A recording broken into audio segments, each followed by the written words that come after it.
Welcome to Dreamful Podcast, bedtime stories for slumber. I would like to start off this episode by thanking our newest Patreon supporters, Audrey Brown, Emma Stokes, Bailey Boudreau, and Ted Clanahan and Jess Cooper. I also want to wish Ted and Jess a happy anniversary. Thank you all so much, and I hope you have the sweetest of dreams. If you find value in Dreamful and would also like to contribute to the show, please visit dreamfulstories.com, where you can find info about the show, and on the support page, there's a link to leave a one-time donation with PayPal, get bonus episodes synced to Spotify with Supercast, or subscribe to Patreon for bonus episodes and other perks. Life can be overwhelming, and many people are burned out without even knowing it. Symptoms can include lack of motivation, irritability, fatigue, and more. We associate burnout with work, but that's not the only cause. Any of our roles in life can lead to burnout. When the pandemic hit back in 2020, I was working several jobs, had the kids home from school, and was just trying to deal with general life stuff, and it honestly got to the point where I was so overwhelmed and burned out after months and months of this that I got to the point of having panic attacks so bad that I couldn't sleep and I couldn't sit and eat dinner without feeling stressed that I wasn't doing enough. And that's why I'm so thankful to be sponsored by BetterHelp. BetterHelp Online Therapy wants to remind you to prioritize yourself. Talking with someone can help you figure out what's causing stress in your life. BetterHelp is customized online therapy that offers video, phone, and even live chat sessions with your therapist, so you don't have to see anyone on camera if you don't want to. It's much more affordable than in-person therapy, and you can be matched with a therapist in under 48 hours. Our listeners get 10% off their first month at betterhelp.com/dreamful. That's BetterHelp.com/dreamful. I am so excited for this episode. Not only was it voted on by members of the Patreon page, but it is also one of the most requested stories by Dreamful listeners, The Wonderful Wizard of Oz. I will be doing a giveaway of a gorgeous copy of The Wonderful Wizard of Oz, lavishly illustrated by Mina Lima with pop-up and interactive elements throughout. To enter the giveaway, simply comment on the giveaway post on Dreamful Podcast's Facebook or Instagram page. Or you can send an email to dreamfulpodcast@gmail.com with the subject title, Wizard of Oz Giveaway, and I'll be sure to enter you in the drawing. As always, Patreon members are automatically entered, and I've put links in the show notes. I'll be drawing a winner Monday, May 30th, 2022. So, snuggle up in your blankets and have sweet dreams.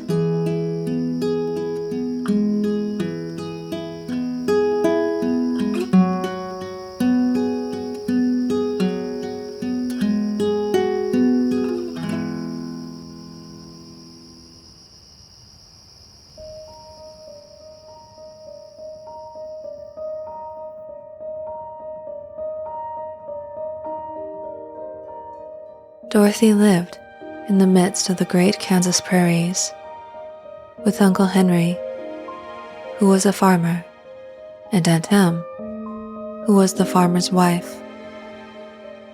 Their house was small, for the lumber to build it had to be carried by wagon many miles. When Dorothy stood in the doorway and looked around, she could see nothing the great gray prairie on every side. The sun had baked the plowed land into a gray mass, with little cracks running through it. Once, the house had been painted, but the sun blistered the paint, and the rains washed it away, and now the house was as dull and gray as everything else. It was Toto that saved Dorothy from growing as gray as her other surroundings. Toto was a little black dog, with long silky hair and small black eyes that twinkled merrily on either side of his wee, funny nose. Toto played all day long, and Dorothy played with him and loved him dearly.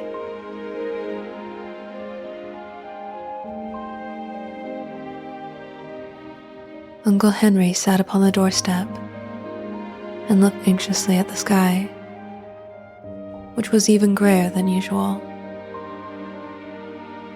Dorothy stood in the door with Toto in her arms and looked at the sky too. From the far north they heard a low wail of wind, and Uncle Henry and Dorothy could see where the long grass bowed in waves before the coming storm. There now came a sharp whistling in the air from the south, and as they turned their eyes that way, they saw ripples in the grass, coming from that direction also. Suddenly, Uncle Henry stood up. "There's a cyclone coming, Em," he called to his wife. "I'll go look after the stock." Then he ran towards the sheds where the cows and horses were kept. Aunt Em dropped her work and came to the door. One glance told her of the danger close at hand. "Quick, Dorothy," she screamed. "Run for the cellar." Toto jumped out of Dorothy's arms and hid under the bed, and the girl started to get him. Aunt Em, badly frightened, threw open the trapdoor in the floor and climbed down the ladder into the small, dark hole. Dorothy caught Toto at last, and when she was halfway across the room, there came a great shriek from the wind, and the house shook so hard that she lost her footing and sat down suddenly upon the floor. The house whirled around 2 or 3 times and rose slowly through the air. Dorothy felt as if she were going up in a balloon. The great pressure of the wind on every side of the house raised it up higher and higher until it was at the very top of the cyclone, and there it remained and was carried miles and miles away as easily as you could carry a feather.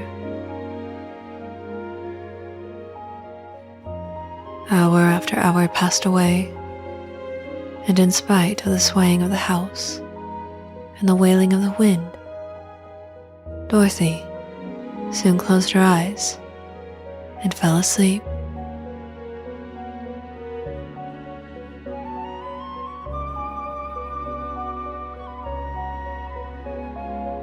She was awakened by a shock, so sudden and severe that if Dorothy had not been lying on the soft bed, she might have been hurt.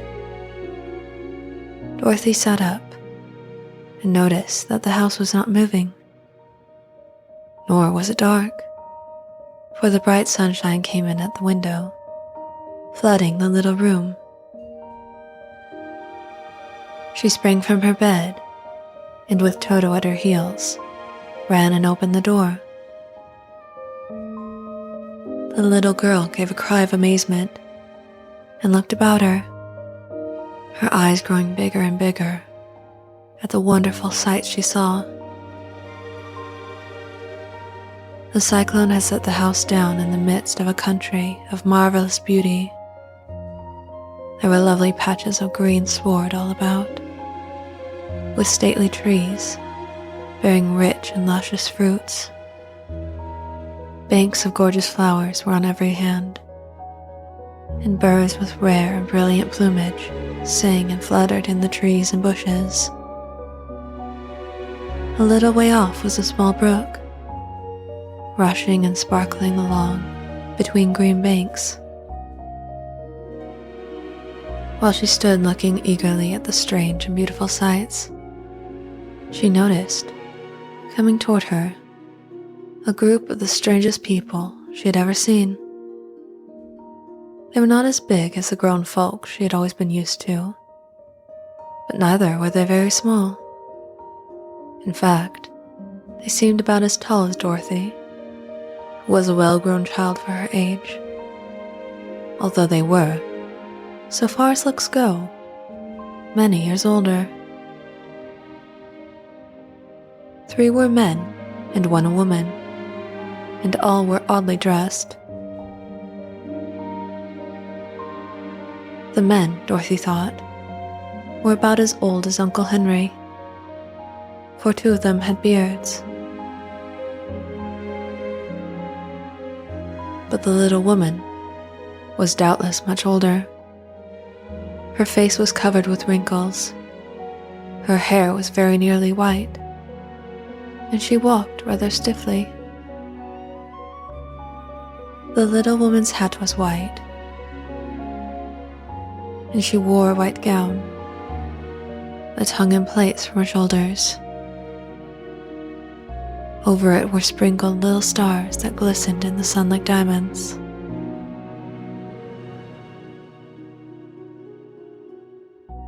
When these people drew near the house where Dorothy was standing in the doorway, they paused and whispered among themselves, as if afraid to come farther. But the little old woman walked up to Dorothy, made a low bow, and said, in a sweet voice, "You are welcome, most noble sorceress, to the land of the Munchkins. We are so grateful to you for having killed the wicked witch of the East, and for setting our people free from bondage." Dorothy listened to the speech with wonder. What could the little woman possibly mean by calling her a sorceress, and saying she had killed the wicked witch of the East? Dorothy said, with hesitation, "You are very kind, but there must be some mistake. I have not killed anything." "Your house did anyway," replied the old woman with a laugh, "and that is the same thing." "See," she continued, pointing to the corner of the house. "There are her 2 toes, still sticking out from under the block of wood." Dorothy looked and gave a little cry of fright. There, indeed, just under the corner of the great beam the house rested on, 2 feet were sticking out, shod in silver shoes with pointed toes. "Oh dear," cried Dorothy, clasping her hands together in dismay. "The house must have fallen on her. Whatever shall we do?" "There is nothing to be done," said the little woman calmly. "But who was she?" asked Dorothy. "She was the wicked witch of the East, as I said," answered the little woman.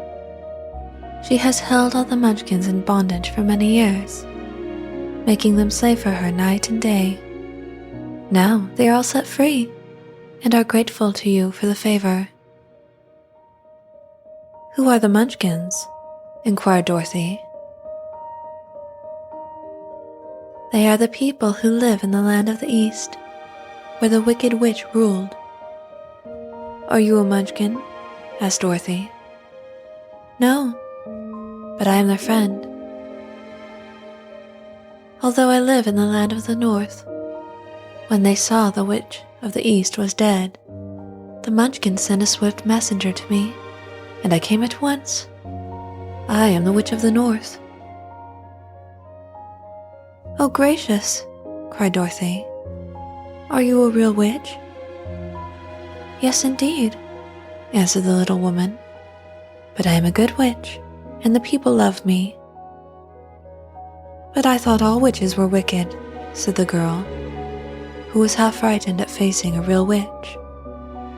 "Oh no," That is a great mistake. There were only 4 witches in all the land of Oz, and 2 of them, those who live in the north and the south, are good witches. Those who dwelt in the east and the west were, indeed, wicked witches. But now that you have killed one of them, there is but one wicked witch in all the land of Oz, the one who lives in the west. Oz himself is the great wizard, continued the witch, sinking her voice to a whisper. He is more powerful than all the rest of us together. He lives in the City of Emeralds. Dorothy was going to ask another question, but just then, the Munchkins, who had been standing silently by, gave a loud shout and pointed to the corner of the house where the wicked witch had been lying. "What is it?" asked the little old woman, and looked and began to laugh. The feet of the dead witch had disappeared entirely, and nothing was left but the silver shoes. She was so old, explained the Witch of the North, that she dried up quickly in the sun. That is the end of her, but the silver shoes are yours, and you shall have them to wear. She reached down and picked up the shoes, and after shaking the dust out of them, handed them to Dorothy. The Witch of the East was proud of those silver shoes, said one of the Munchkins. There is some charm connected with them, but what it is we never knew. Dorothy carried the shoes into the house and placed them on the table. Then she came out again to the Munchkins and said, "I am anxious to get back to my aunt and uncle in Kansas, for I'm sure they will worry about me. Can you help me find my way?" The Munchkins and the witch first looked at one another, and then at Dorothy, and then shook their heads. Dorothy began to sob, for she felt lonely among all these strange people.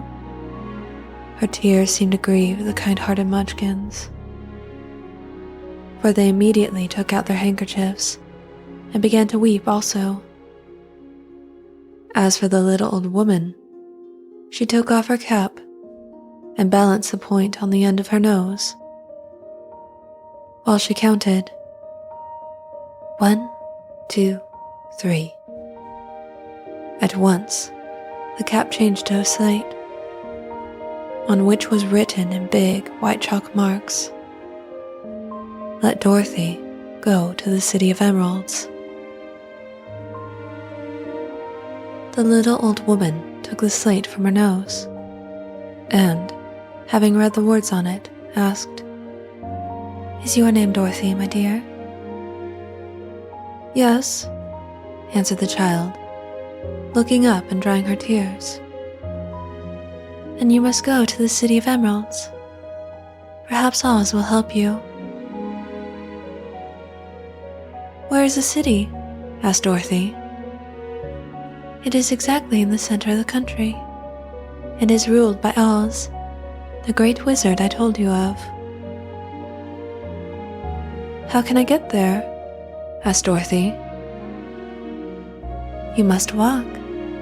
It is a long journey, through a country that is sometimes pleasant and sometimes dark and terrible. However, I will use all the magic arts I know of to keep you from harm. I will give you my kiss, and no one will dare injure a person who has been kissed by the Witch of the North." She came close to Dorothy and kissed her gently on the forehead, where her lips touched the girl and left a round, shining mark, as Dorothy found out soon after. "The road to the City of Emeralds is paved with yellow brick," said the witch, "so you cannot miss it. When you get to Oz, do not be afraid of him, but tell your story and ask him to help you. Goodbye, my dear. Dorothy went back to the house and set about making ready for the journey to the City of Emeralds. Dorothy had only one other dress, but that happened to be clean and was hanging on a peg beside her bed. It was gingham, with check of blue and white. The girl washed herself carefully and dressed in the clean gingham dress. She took a little basket and filled it with bread from the cupboard, laying a white cloth over the top.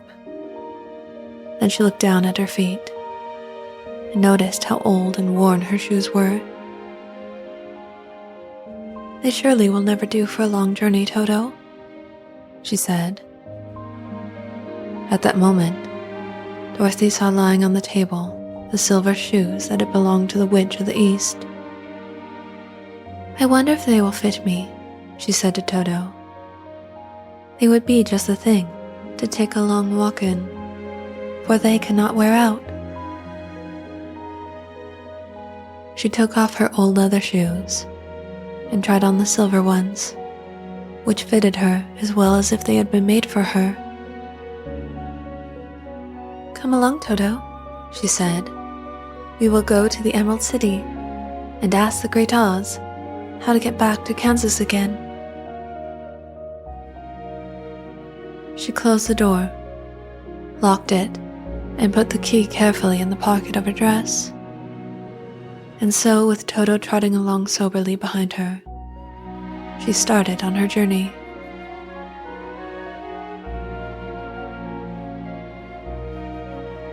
There were several roads nearby, but it did not take her long to find the one paved with yellow brick. Within a short time, she was walking briskly toward the Emerald City, her silver shoes tinkling merrily on the hard yellow roadbed. She was surprised, as she walked along, to see how pretty the country was about her. There were neat fences at the sides of the road, painted a dainty blue color, and beyond them were fields of grain and vegetables in abundance. Evidently, the Munchkins were good farmers and able to raise large crops. Once in a while, she would pass a house, and the people came out to look at her and bow low as she went by, for everyone knew she had been the means of destroying the wicked witch and setting them free. The houses of the Munchkins were odd-looking dwellings, for each was round, with a big dome for a roof, and all were painted blue.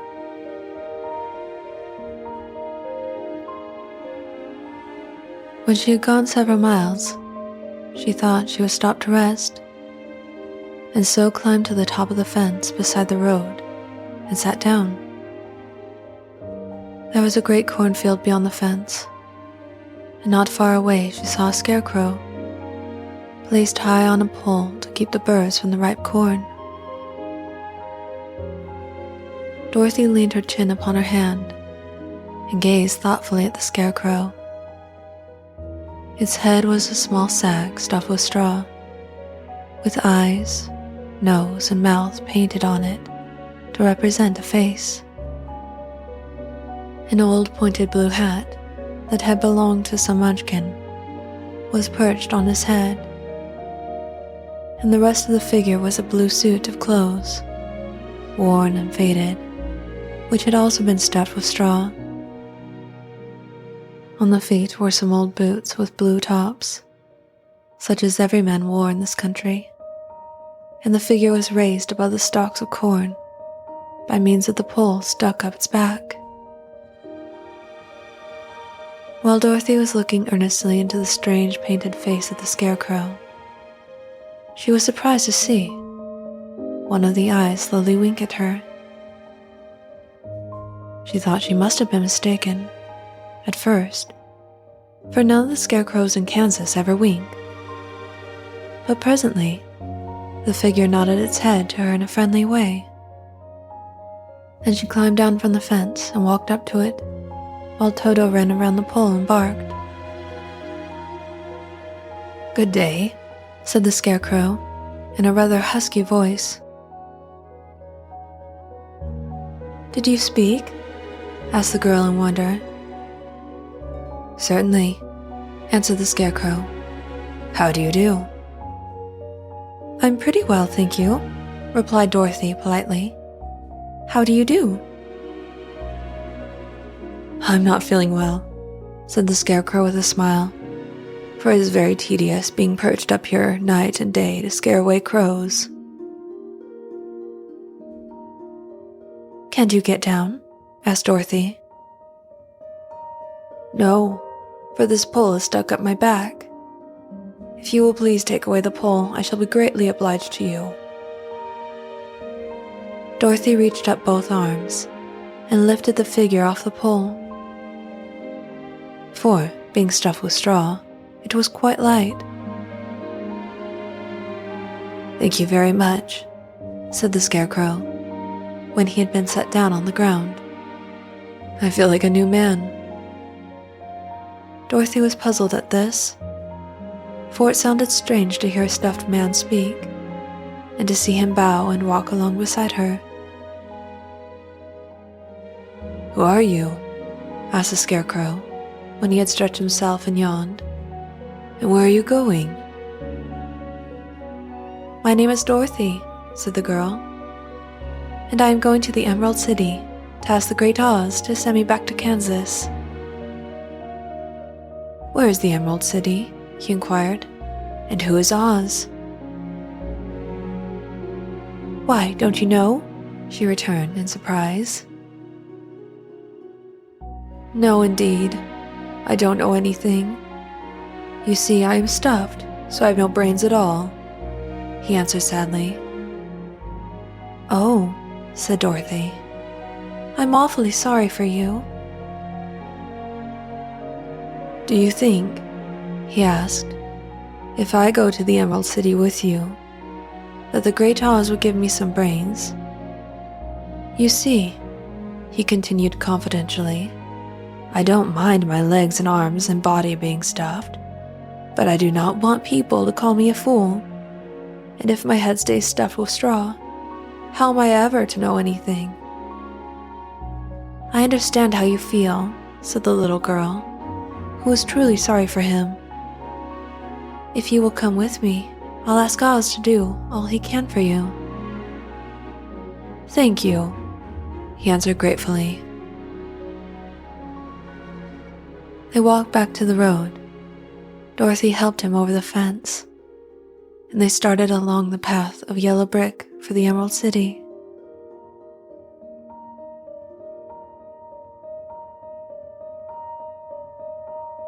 After a few hours, the road began to be rough, and the walking grew so difficult that the Scarecrow often stumbled over the yellow bricks, which were very uneven. The farms were not nearly so well cared for here as they were farther back. There were fewer houses and fewer fruit trees, and the farther they went, the more dismal and lonesome the country became. At noon, they sat down by the roadside, near a little brook, and Dorothy opened her basket and got out some bread. She offered a piece to the Scarecrow, but he refused. When she had finished her dinner, Dorothy told the Scarecrow all about Kansas, and how gray everything was there, and how the cyclone had carried her to the strange land of Oz. The Scarecrow listened carefully and said, "I cannot understand why you should wish to leave this beautiful country and go back to the dry, gray place you call Kansas." "That is because you have no brains," answered the girl. "No matter how dreary and gray our homes are, we people of flesh and blood would rather live there than in any other country, be it ever so beautiful. There is no place like home." "Well," said the girl, "let us go." And she handed the basket to the Scarecrow. There were no fences at all by the roadside now, and the land was rough and untilled. Towards evening, they came to a great forest, where the trees grew so big and close together that their branches met over the road of yellow brick. It was almost dark under the trees, for the branches shut out the daylight. But the travelers did not stop, and went on into the forest. "If this road goes in, it must come out," said the Scarecrow, "and as the Emerald City is at the other end of the road, we must go wherever it leads us." Soon after, the Scarecrow stopped. "I see a little cottage at the right of us," he said, "built of logs and branches. Shall we go there?" "Yes, indeed," answered the child. "I am all tired out." So the Scarecrow led her through the trees until they reached the cottage, and Dorothy entered and found a bed of dried leaves in one corner. She lay down at once, and with Toto beside her, soon fell into a sound sleep.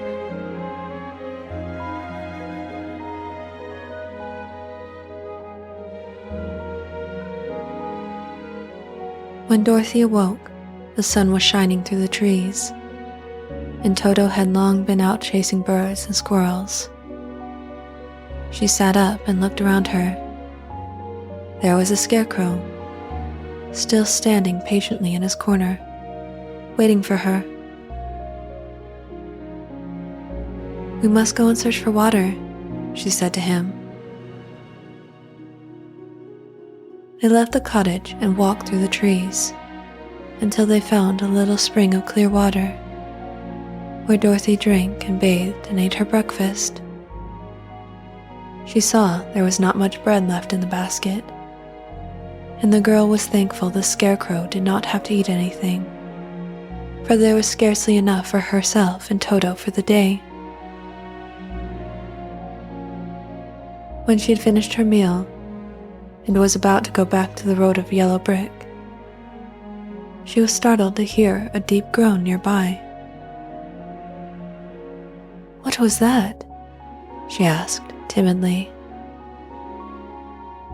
"I cannot imagine," replied the Scarecrow, "but we can go see." Just then, another groan reached their ears, and the sound seemed to come from behind them.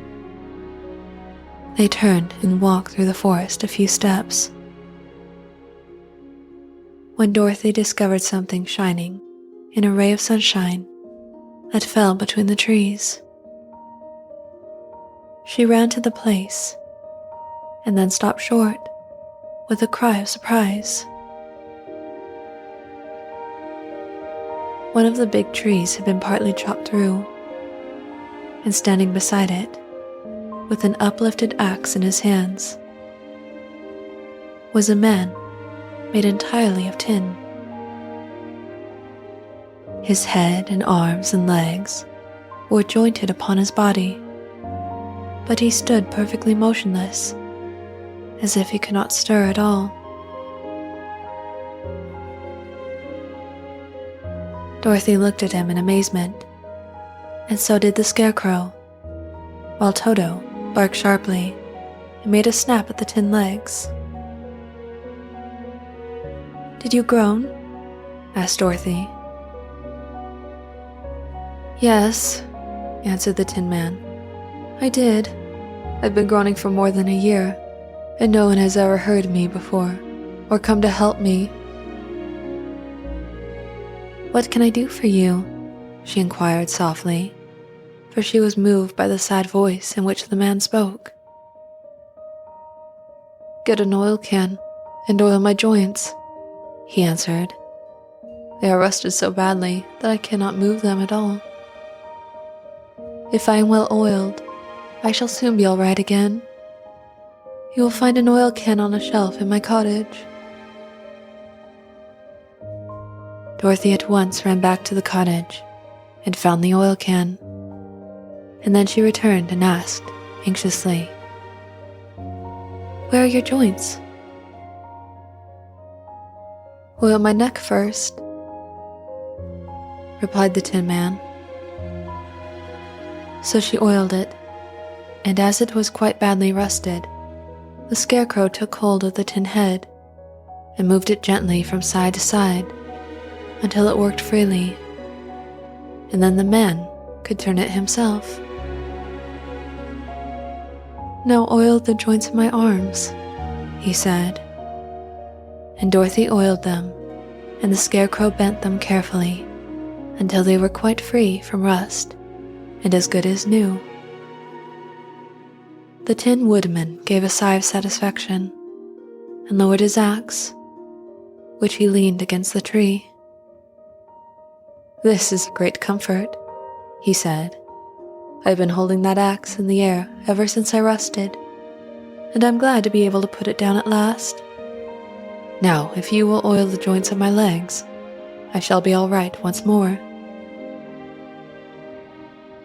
So they oiled his legs until he could move them freely, and he thanked them again and again for his release, for he seemed a very polite creature and very grateful.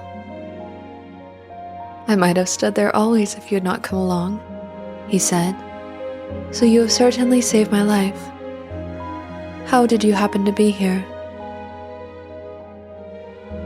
"We are on our way to the Emerald City to see the Great Oz," she answered, "and we stopped at your cottage to pass the night."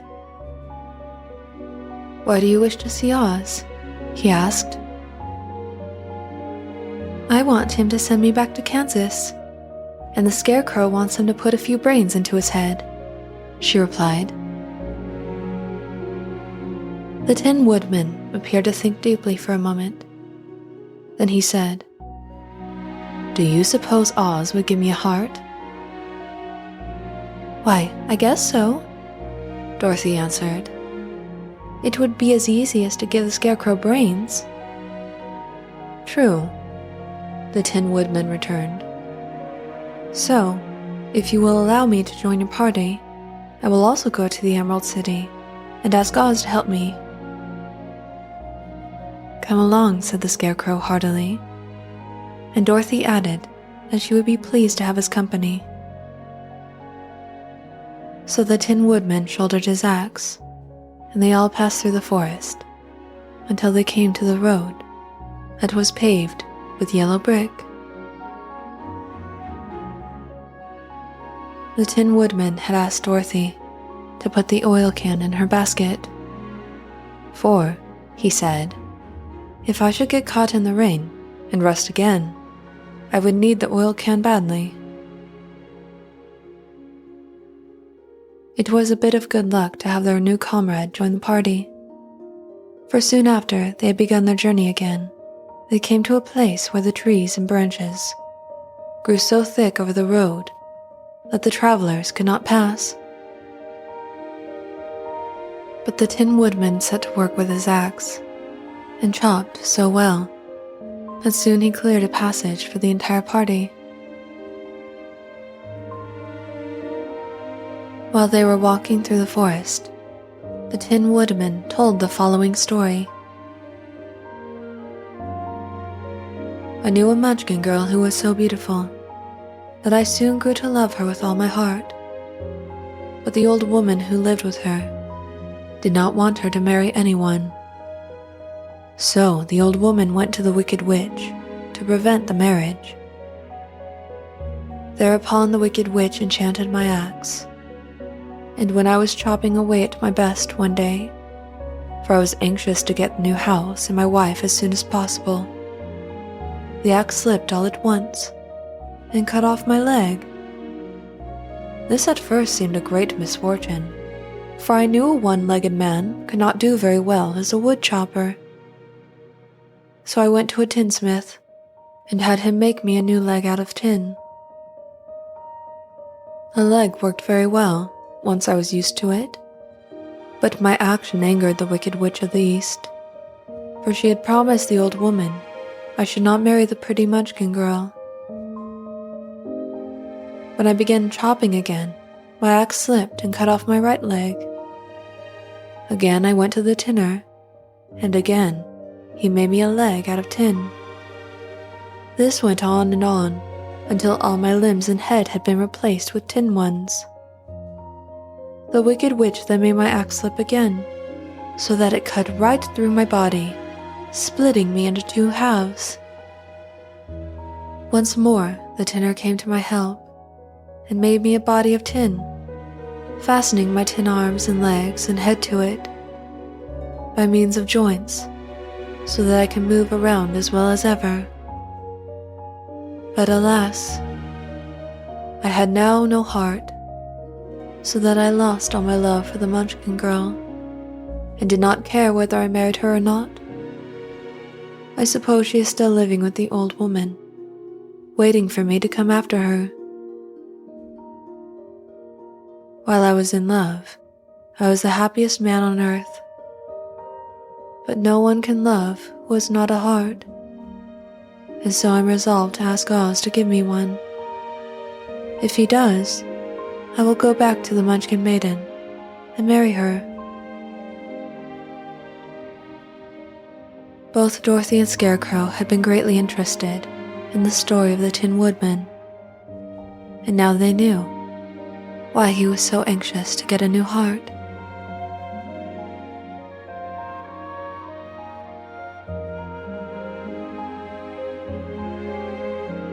All this time, Dorothy and her companions had been walking through the thick woods.